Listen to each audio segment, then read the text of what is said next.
day. You helped us build YOLO.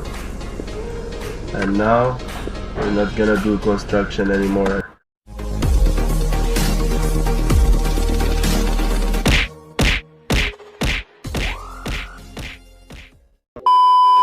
What is up guys, and welcome back again to another video reaction. Ayan, so kung bago ka pa lang sa akin channel, huwag mo na kalimutan mag-subscribe. Click ang notification bell para lagi kayo updated kapag ako may bagong video. And for today's vlog, ang gagawin natin guys is magre-react tayo ulit sa isa sa mga video, inspirational video ni Sir Basel Manadil.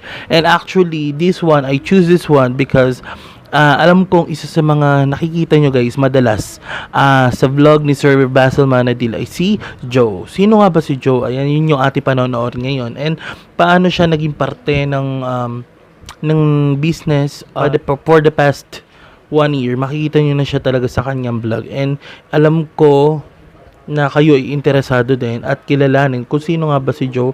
At maraming video na nakasama talaga siya. Actually, na-feature talaga siya 2 beses, 3 beses. May sinorpresa siya yung bike para kay Joe. Isa din yun, yung construction, surprise to construction worker.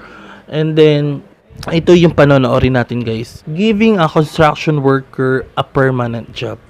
Wow. Kasi alam naman natin guys, we say construction worker, hindi siya pang matagalang trabaho. So, siya is depende kung may gawa, depende kung pag natapos na ba. Ibig sabihin, wala ka ng work after that one. Compared mo doon sa permanent job na meron ka doon sa pinapasukan mo. So, it's depend upon the employer talaga kung kailan ka magtatagal o hindi. Pero kung ikaw ay trato ni Sir Basel ay ganito sa'yo, it means there's a possibility na tumagal ka talaga. So, ito ang isa sa mga panonoorin guys. Nakaka-inspire na naman ito panonoorin natin. So, without further ado, let's go ahead and jump to the video. Let's go! So, okay.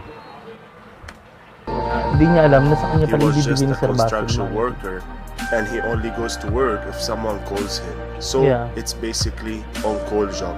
His real name is Kevin. He started calling me Joe, so I started calling him Joe. He didn't have a permanent job. I wanted to give him an opportunity to pursue his dreams and to explore some opportunities tagal na nila, di ba? With no requirements, with no educational attainment, with no experience. I don't care about all this. I care about the attitude. That's why I choose Kevin to hire him in my shop because he has a very good attitude. I strongly believe that everybody can be trained and everyone can learn. So Kevin doesn't know where we're going. Grabe, no?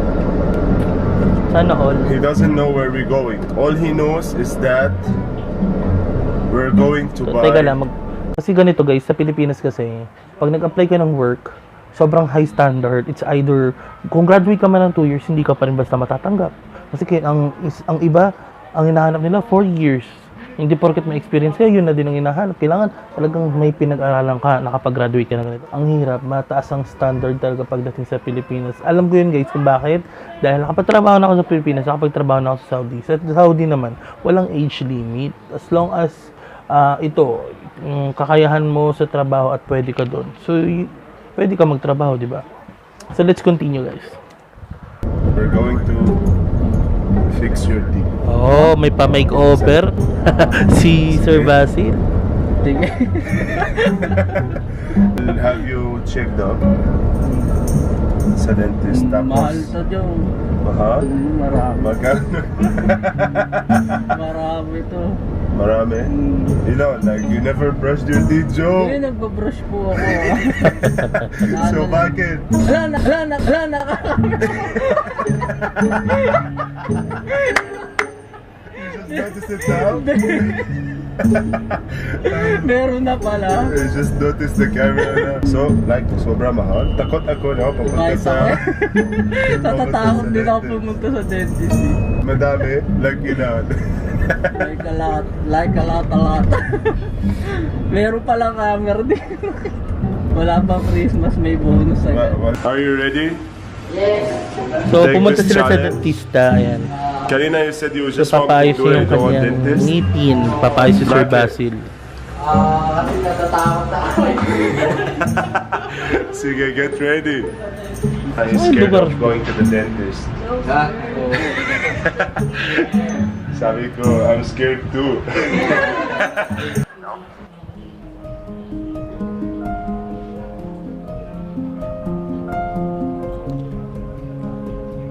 One eternity later. Ayan.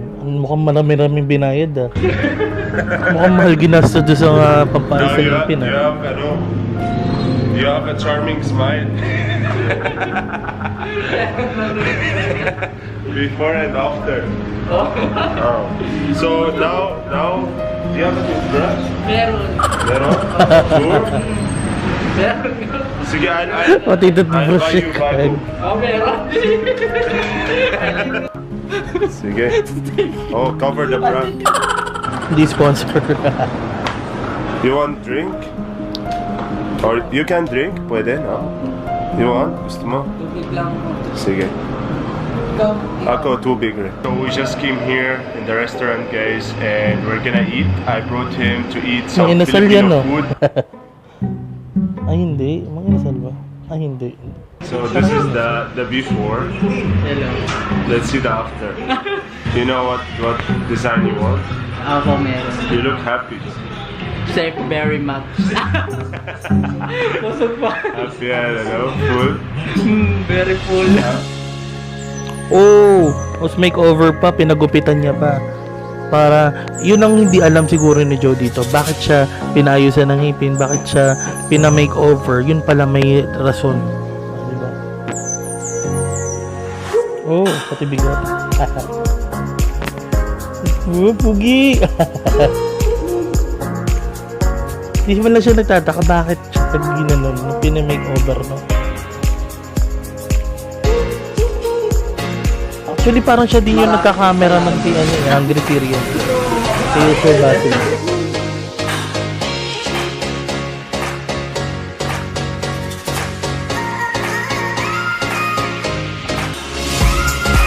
Mo, may pa-modeling. Oh. Sino kaya cameraman nila dito? How about this? Yan na. Gumabi na. Huh? Mukhang ito na yung surprise. So, Joe, Ayo. why are you laughing? Wala lang. So now we had your teeth fixed. Do you know why? I don't know. Bakit po? Ayun na. Dadadad lang sa tawa. Oh God! Nervous system. Nervous, Joe. Joe! You're gonna be... Teka lang po, ano po, gana po. No, really, Joe. You helped us build YOLO. And now, we're not gonna do construction anymore and you're gonna be part of our team. Sige? Thank Wow. you. You're gonna be part of... YOLO pa. Where's your... It's gonna be part of YOLO family. Sige? YOLO forever, Joe. And you're gonna work in YOLO. Galing. Okay po. Thanks. Are Salamat. you astig? You can take that. Yeah! Thank you So- po sa job. Grabe Joe, na. this is Sobrang big unknown. permanent job. So Opportunity. you're gonna be regular. Kasi pag Mag-iamong mo construction lang sa Sir worker, Basel eh. diba, minsan Walang on call, trabaho po. wala na trabaho. Minsan, 2 months, 3 months. On call lang kasi ang walang construction. trabaho. Tapos on call. Oh, salamat po. Christmas is coming soon. Ayun. May bonus agad. There's gonna be bonus. May bonus agad. Tuntua ako Of dito course, kay Joe, no? Lagi What I nakakangiti. always tell people, it doesn't matter the experience. I know your experience is in construction. That's we call no But what discrimination. matters to me is the ugali, and Tama. talaga that's everything that matters. Not the experience, not the looks, not anything else. Just the ugali. And Joe, he got it all. So he has very good attitude and he's a very good person. This is why a lot of people, they say our stuff are nice in YOLO, and that we have a lot of people, they say we have good customer service. From construction worker, he's gonna be barista. Are you ready? Yes! As in daw na po. Now, let's go, guys. Yan na, yung first day niya doon sa Hi, trabaho. guys. How are you guys? Okay lang. Good? Ito po yung menu namin. Oh, Yeah. Joe, marunong ah. So, thank you guys. May pupunta Joe, talaga ako it's your dito sa first day business. today? Matapos ang tulak. How are you? How are you doing here Alam ko today? pala tong business. Narating ko na to. Sige. Hindi nga lang ako pumasok. At hindi ko alam na yun pala yung business. Para hindi ka takot. Barista po ako, tuturuan po ako ni Ate Nino. Oh. So, may tatanong ako sa iyo. Wala akong jowa. Hindi sa jowa. Kasi, di ba, dati Joe, you're working, hard work para simento. Ano mas madali, simento or creamer? Creamer or cement. Not heavy duty. So, imagine the transformation, of course, from working as a construction worker to making milk tea or working in the kitchen. It takes less work and less effort. Yes. Also, Jean before was a construction worker. I call him Joe because he calls me Joe. So let's order some milk tea and he'll be the one to make it. You're gonna be the one to make it. So, ikaw, ako? Siyempre, ikaw. So, Yun siya.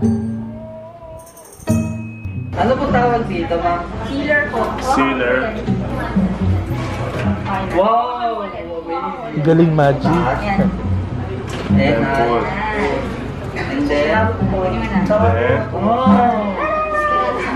Ang dali! give it to me. Thank you.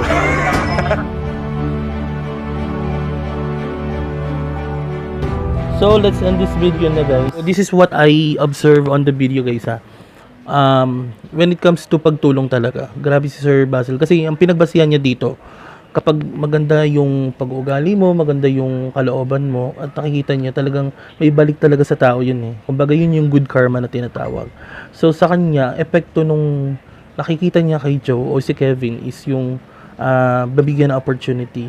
So kahit hindi ka nakapag-aral o hindi ka nakapag-graduate o hindi man ganun kaganda yung looks mo, pero nangingibabaw yung magandang kalooban mo at saka yung magandang pag-uugali mo, malaki yung balik sa iyo. Katulad nito, nabigyan ng napakalaking opportunity si Kevin o si Joe na makapagtrabaho dito kay Sir Basil. And yung pinaka-bonus dito, yung maging boss mo lang siya, sobrang nun. Kasi guys, pagdating sa Pilipinas, hindi naman po sa pero grabe yung standard pagdating sa pag-apply ng trabaho. Parang niya gusto niyang tulungan na magkaroon ng oportunidad yung mga walang trabaho.